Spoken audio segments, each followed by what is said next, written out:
Welcome to Cover Book Beat. I'm your host, Roger Nichols. Our guest today is what used to be called a Renaissance man of sorts, meaning he is a man of multiple talents. And as Elizabeth Barrett Browning used to say, let me count the ways. Monte Schulz grew up in an artistic household as the eldest son of Peanuts cartoonist Charles Schulz. He originally headed to University of California at Santa Barbara to play hockey and naturally emerged with a master's in American Studies, as everyone who goes to hockey does. His first novel, Down by the River, was published in 1990, and he spent the next dozen years writing an epic trilogy about the Jazz Age set in the late 1920s. It was ultimately gathered into a single volume as Crossing Eden.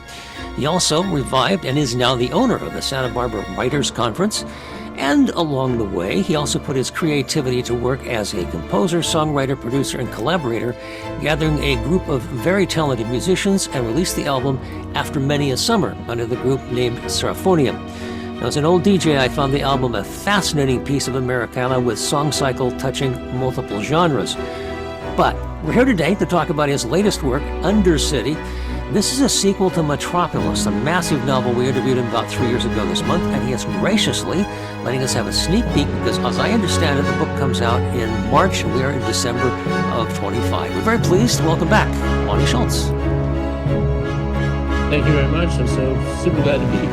All right. When we talked about Metropolis, you said you're about 250 pages into Undercity, and the final novel is just over 700 pages. Was this one easier to write because of the world building you'd done in Metropolis? That's true. Metropolis I wrote faster, but I didn't put a lot of energy into Undercity originally because I was still working on, I was doing publicity and stuff for Metropolis. From Metropolis. It's easier because it has those vignettes, right? So I wrote a lot of short stories.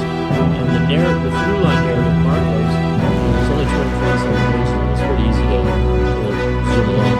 Both books actually really easy to write on. Well, okay, there's so much to talk about. This is a big chunky. I guess it's like one of my coin collector friends calls a big silver coin a chunky monkey. This one has got real substance to it. I should mention that Metropolis won the New York City Big Book Award as Distinguished Favorite in Historical Fiction. And that's an interesting choice of category because both Metropolis and the sequel Undercity are set in an alternate history that diverged from ours, I believe, around 1,500 years or so ago. I think of it as about equivalent to the turn of the 20th century with steamships and a few early automobiles. Was there a particular reason to set the progress at that stage? I wanted to have certain limitations in it. First of all, I liked the style of the book, writing wise, matched that era pretty well. So, colloquial expressions, slang, were pretty easy to do because I just finished writing Crossing Eden. So I kind of knew about how to write that. Other than that, I thought that, there are no airplanes, but they have radioactive shells, they have airships, and it is kind of steampunkish, I guess, in a way. Mm-hmm. I didn't really think of it like that when I was writing it, but that's kind of how it happened, I suppose. Mm-hmm. Now, this is clearly a dystopian novel, and the cover gives you a serious clue to the contents because the front shows the upper portion of the right wing of the triptych painting Garden of Earthly Delights by Hieronymus Bosch. And the name's kind of ironic because that depicts the tortures of hell, but the back is from the upper half of the central portion, completely different situation. Was that your choice or the publisher's? Well, okay, so I chose the front, the one Hell from Hieronymus Bosch. I was just looking for a cover for the book, and I know the painting, so that was an obvious choice. And interesting, I didn't know if everybody would like it, but they all loved it. So, and then the end, we either have, as you know from the triptych, we either have the one I chose, which is at a big sort of garden, or we have the three figures in the Garden of Eden. Mm-hmm. And the reason why, I took a survey, and basically 90% of people like the one we chose. One of the reasons is because of the scale of the figures. Mm-hmm. So it matches front to back. So the other one would not have matched. The figures were bigger. So I don't know. If I had to choose it myself, I probably would have chosen the one with the three figures because they would have been like those characters in Eros and the Owl. Mm-hmm. So I kind of favored that. But I was great with either of them. Okay. By the Yeah. way, I just looked it up, and the original Dutch title is Garden of Lusts instead of, that's what they translated Earthly Delights from. So there you go. Yeah, yeah, You mentioned yeah, Marco yeah. Grinnell, the through character, through line. And this is interesting to me because he introduces himself by saying, "My name is Marco Grinnell, and I'm probably insane." And so the question, well, two questions come from that. One Yeah. is this a clinical condition or an adaptation to his surroundings? That's question one. And two, should we consider him an unreliable navigator, narrator because of this? No, I think he's reliable. Hmm. I think he's speaking somewhat sardonically about himself. Hmm. He doesn't really know. He has a highly developed sense of ethics, and he's not happy with what he's had to do, killing people to survive. So what do? You've killed lots of people, but if you don't kill them, you're probably dead. Yeah, So it's like a street urchin during Germany during the 40s. Yeah, you yeah, do what you do to survive, yeah, and he can wonder, can I just am I normal? Am I sane by killing all these people yeah, just to survive? And I don't know what the answer to that is. He yeah, doesn't either. yeah. Beyond Marco, you've got a lovely anthology of voices, including the thief, the seamstress, the physician, the cleric, the lover. There are many stories within, and that gives kind of a kaleidoscopic view of society. And structurally, I was reminded of John Dos Passos in his USA trilogy. You mentioned this work as one of your inspirations, so I assume that was intentional? Yeah, but that's true. I like that. The other book that really got me to create this was Roberto Bolaño's The Savage Detectives, where he has a young kid as an early narrative, and then the entire middle of the book is filled with, I think there are 43, 45 different voices telling, their own stories. And so I sort of like that idea. The only thing I did differently was I continued Marco's voice interspersed with the vignettes. Mhm. Whereas Bolaño's just has all the vignettes, then back to the original narrator. Yeah, and Yeah, I just that, like the idea of it. and I have to say that works very well because you get all these little side journeys, which each one fills in a little bit more about the society from a different angle, and then you get the through Right, line, right, which kind of right, brings you back to the original story. So structurally, it's very right. cool. But I'm wondering, is there a third in the offing? I don't. The only thing I could write about if I had to would be the Los Pagadelos, the that lost empire there to the east. Hmm. So that would be fun to write. It's a different kind of voice. I could do it. I don't know if I really want to. It Yeah. might be have a other couple of other book ideas I should follow through on, but I'm not really sure. And by the way, this book was not supposed to be this long. It was supposed to be shorter than Metropolis, and actually could have been. Did you see? I don't remember what version of the book you have. Did you see the one with the orphan in it? Did you have the orphan? Possibly not. I don't think so. Were you reading the Bound Galley?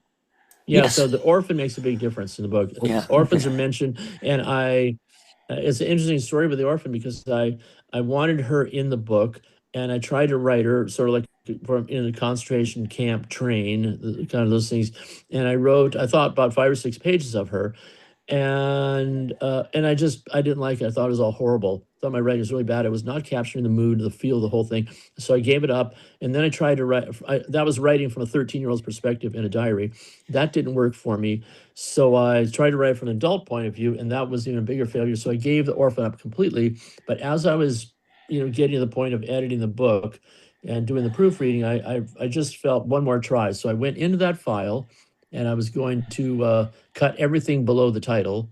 Her name is Flora Vale. But then I looked at it. It was 13 pages. It was perfect. It was really, really great. 13-year-old voice. And here's the weird thing about it. I have no memory of writing any of it. Not a single Whoa. memory. It has those story, those characters. I don't remember anything of it. I had to pick it up near the end and continue the voice, in which I did, but I don't remember any of it. And my theory of that is that since I wrote those 13, writing that 13 pages, and not necessarily liking, I never even reread a single sentence. Ah. So. and I'm looking back at it a year later, so I never read it, so how would I remember it? Anyway, Wow. that's so the Orphan is in the final book. That's what makes the book longer than Metropolis. It was Okay. shorter than Metropolis, then it became longer by adding the Orphan. Yeah. Okay. All right. Well, I would have a minor suggestion for you, and that is if you want to write in this universe again, my interest would be into seeing a prequel, the back of the Oh, 1500-year events that led up to this and how it evolved where it is today. Just a thought, from a fan's point of view, and a singular fan at that. So, yeah, whatever. Wow. This is kind of interesting because this question I had is in our last interview, you wrote Metropolis extemporaneously rather than plotting in advance. And when you read it back, you found themes and symbols you hadn't even consciously planned. Was it the same for Undercity? right. Yeah, absolutely. Also, I wrote all these vignettes, and then when the book was done, I had to figure out where to place them, and it was mostly arbitrary, but I did pay attention. At one point, Marco is musing on where Mireille Grier comes from and her mother. They don't know how she gets their money, where they're from, Yeah. and so then it followed naturally to tell Mireille's story. Yeah. But other than that, no, I just I don't know. They were. It was. I'll tell you what it was. It allowed me to step out of Marco's voice. It's like writing 16 little short stories as a change of pace, and so I like doing that a Yeah. lot. We've discussed a lot about the technical aspects of it. I haven't even mentioned the plot yet. And I apologize to our viewers, but this is set in a dystopia where you have a created underclass, which is entirely horrific and is driven underground. And I think that's the basic background to it. And you can expand on that because I don't want to give away too many plot points. Yeah, okay. So while I was writing the book, I focused in on this idea that Undercity is one thing, it's one name, but the other could be underclass, the underclass, how they're treated in our society as well. And I wanted, so the book is, yeah, it's about a dystopian society that has given itself over to the pursuit of eugenics as an excuse for getting rid of people it doesn't like. The ill, the feeble-minded, sociopathic, get them on a train, get them out of there, and some were chased into the underground beneath the city. So the book is set in what we would know as France, as if history bifurcated 1500 years ago and created the society. And so it has the catacombs, it has caverns, all bigger than, say, in Paris or whatever. And the Eastern provinces would be what we would know as Germany and Eastern Europe. So it's a big geography. And once I figured out geography, then it was pretty easy to invent the whole thing. Magic realism is part of the book. I was able to touch on a lot of different genres. Metropolis, as you mentioned, it won that Big Book Award for, actually it won it for literary fiction, which I was very pleased about. So I don't know how people saw it, but it is an invented story, but it's a big metaphor. And also then it's dystopian, but the part with Eros and the owl is supposed to be a utopia.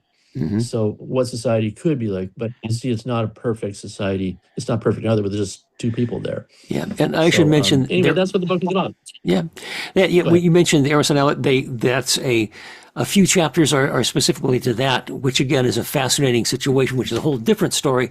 But it kind of comments on is almost as if you bring in the Greek chorus to comment on things that's going on by contrast, without labeling it as such. Very interesting to me. I also want to talk a little bit about. I'm going to try to pronounce this Pyrenees, the volatile young assassin. Pyrenees. Okay, that's it. Yeah, I like her. I like her. People have a love-hate relationship with her. Yeah. So why do you have a character with what she says is no conscience whatsoever? Does she represent the ultimate product of a society that treats life as precarious and unworthy? Yeah, although again, I don't write characters as symbols for anything. They just are who they are. Pyrenees, we get her background in her little vignette of how she became what she, even then she was a little confused about why she does what she does. but and she's somewhat, somewhat remorseful, not too much remorseful. But I also think she's kind of funny. I'm amused how many people really like Pyrenees. I tell people this analogy is that, so let's say you're in a dark alley with Pyrenees, and you're walking somewhere, you've gotten lost, and some dudes jump out, and say, hey, let's have a party, girls. Most people would try to talk their way out of it. I said Pyrenees would kill all three of them Yep. before another sentence is spoken, because she can, and she's just like that. You could say she's sort of amoral, but she's existing in an amoral society. Right. So again, does what she has to do to survive. Those four characters, Marco Grinnell, Pyrenees, Maurice Grier, and Geismar Brecht, they've all been, tried to be murdered, and so they Yeah. do what they can to survive. But the other stories are different as well, right? They're Mhm. the policeman, the bookseller, uh, the physician, the cleric. They're all different. The stories are all different, Mhm. to represent, as you said, different. So I can talk about different parts of society, what people believe in. Yeah. Excuse me. Absolutely. Um, I think interesting that you mentioned humor, because I found some of her eagerness to kill almost funny at Yeah, times. yeah, yeah. Should I I kill know. him? No, no, it's okay. He's fine. Yeah. Yeah. Yeah, yeah, we should. Yeah, I like in her story about when she talks about getting the readings from the gypsy, and she's saying that she was going to go circle back, stab her in the heart before she could tell her own future. I Yeah. like that. Yeah, yeah. I think she's really funny. She is in a very dark way, but it's still funny. Yeah. Then again, I don't want to go into too many plot points here, but at one point, a mechanical man infiltrates the judicial council, and my thinking is, I guess this is I'm digging into symbolism that may not have been intended, but seems to me to be there, that it shows how false their eugenical imperative is, because it's always about outward performance rather than true biological fitness. And he deceives them, so obviously what their standards are wrong. So interesting. Yeah, the vignette called "The Perfect Man."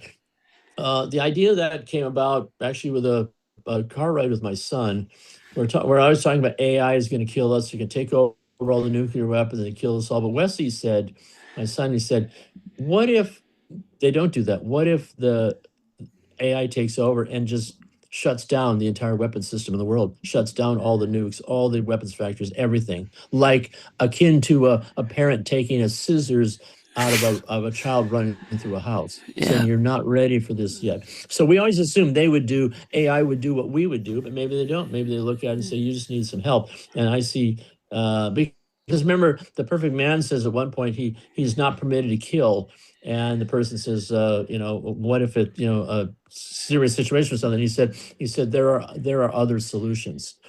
So he's sort of the in a way I hadn't thought about this when I was writing, but he's antithetical to Marco and Pyrenees. Mm-hmm. Right? They feel they have to kill, and the perfect man, Charles Kingsley Osborne, doesn't. And the other thing, by the way, in granting this issue of the steampunk, remember, I call him the robot.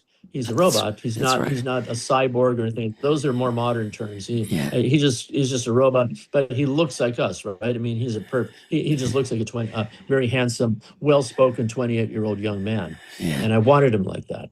Yeah. Um, I mean, by using the term robot, you go back to Carl Kapik and the RUR, way back, the original robot story. So right, I, right, right, right, right. Yeah. it's nice to know that you're well schooled in the classics as well. So I appreciate that. Yeah, yeah, yeah. There's also a Thank river, you. a kind of scene within a scene, a river of retribution where the worst criminals are tortured. Do you think this is a necessary moral balance for the ghastly crimes, or is it to show that the undercity people can be just as merciless as their oppressors? I think both. I Yeah. don't think at that point in that place they don't care. They don't Hmm. care. Say these people have to go. Well, it's no different if we execute in the United States and Hmm. execute people. We might think that we have this well ordered thinking process about it, and how it all is structured, but it's essentially the same thing. We find these people, we decide they should be killed. I guess you could argue some people should be executed, and in this case, they think there's a lot of them. And in this society, that's what happens. I mean, at Nuremberg, that's exactly what they did. Mhm. These people had done ghastly things, or as they said, like I think it was in the liberation of Dachau, where U.S. soldiers shot a whole bunch of the Nazi guards. You might say, Mhm. is that well, who gave them the right to do that? You Yeah, might say, well, seeing what they saw at Dachau, you say that's what gave them the right. yeah, These people, you could argue, they didn't deserve a trial. yeah. Who knows, right? But that's the moral center of this book is a swirl of concepts and ideas and persuasions. It certainly is, and I find it interesting that the excuse that the overstate uses is this disease, quote unquote disease, spirosis, which that frames it as a medical myth rather than political ideology, and that gives them some basis to go after these people. But it's obviously just everybody they don't like. Yeah, yeah, it's the same as the Nazis are saying, well, Jews are poisoning society. You know, Trump says the same thing. These criminals, and you name somebody as anathema, and then it's okay to kill them. There's a quote I see here that I put up in the Undercity website that says, "In a good society where we are born, or whom our parents were before they met and married, has no bearing or moment of importance. Ours was not a good society." I Yeah, think that's kind of the point of this society. There's a lot of things that are just not good. They're not good, and and and it had to end in the way that Nazi Germany and the Empire of Japan did, right? In a hmm, holocaust of flame, just yeah, destroyed completely, burned down to the ground, so it could start over. And what arose from it was a greater Germany and a greater Japan, adding culture and light to the world. So yeah, sometimes it just has to be like that. It's just a light and dark ones and zeros ending to all this. And so my characters in Undercity are commenting on how difficult the world is to live in. And I will say, when I finish this book, I see our society in America now as drifting in that direction without a moral center, and with people forgetting the word Nuremberg. mhm. You can see where all this can go. And there's a lot of people who would be on the docket at Nuremberg these days. Oh yes, and the "I was only following orders" defense doesn't work because we executed people who said that. Right. So Yeah, and that's actually really interesting because we've always looked back at the German people and said, how could they do this? How could they permit this? But we permit things like that in America all the time. yeah, There's always it's as long as it's them, not us. They are the problem. They are the problem. The feeble-minded, whether they're Hispanics, whether they're blacks, whether whatever, Muslims, whatever. There's always somebody else to blame. And then is in the epigraph, remember where it says the first line is, the story of this world is war. yeah. And we could say the story of America is war. We just fight, always looking for people to blow up. So you can see how society can happen. Yeah, And that's why that was a motivation for me to write Undercity, yeah, is to point this out in a metaphor. yeah. One of the things that science fiction or fantasy or alternate realities allow you to do is explore these without a way that will probably come back to you directly, but will have an effect in showing, holding up a mirror to society and say, if this goes on, this is what it's going to look like. Yeah, exactly, exactly. And the other thing is that when I was writing Metropolis, my publisher wanted to call it science fiction. It's not science fiction, not science fiction. Why are you saying that? And then we had this argument about it. And I said, is Gabriel Garcia Marquez's novels taking place in fictional countries in South America, which could be Colombia or whatever? Yeah. I said, it's magic realism. He goes, yeah, I consider that science fiction. And I go, okay.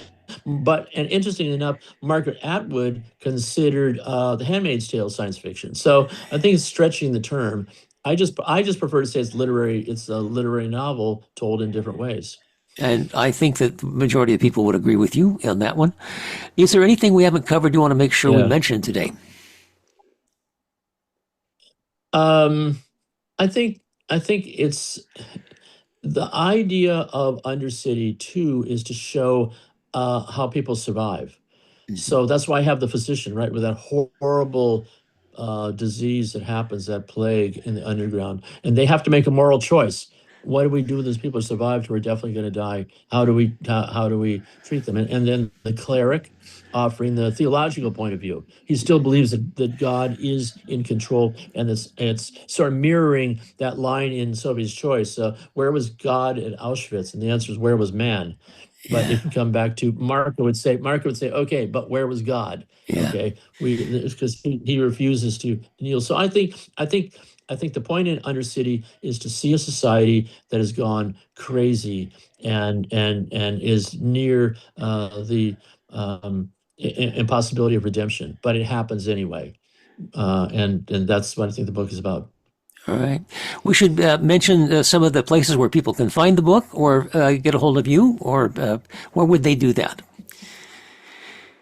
Yeah, of course you can get it on Amazon or bookstores. I buy it in bookstores when I can. But there are two really good websites, metropolisthebook.com and undercitythebook.com. They're really good. They're really fun websites because they have invented pictures from the book and the characters, what they might really look like, and a lot of quotations from the book. There's a section that shows, let's see, it's called Navigating Undercity. It's eugenical politics and philosophy, war, God, love, and of life and death and truth. So a lot of quotes about the book, and I think it's a really fun website to learn about. In other words, you can go to the website and read a whole bunch of stuff without even reading the book. And one other thing, right away, and Yeah. the other thing is that you can read the vignettes out of order from the book. Only Marco's narrative has a consistent chronology. All of those vignettes take place in the past, and so therefore they're not really connected to each other, but only to the theme of the book. So it kind of, you can kind of open it up and find one of the short vignettes and read it, and not feel you're losing anything in the book. So that's my suggestion. Absolutely. And I want to thank you for your time today. You've been very generous. And our guest is Monte Schulz, and the book is Undercity. This is a gem, folks. Go out and check it out. Thanks so much for being with us today. Thank you.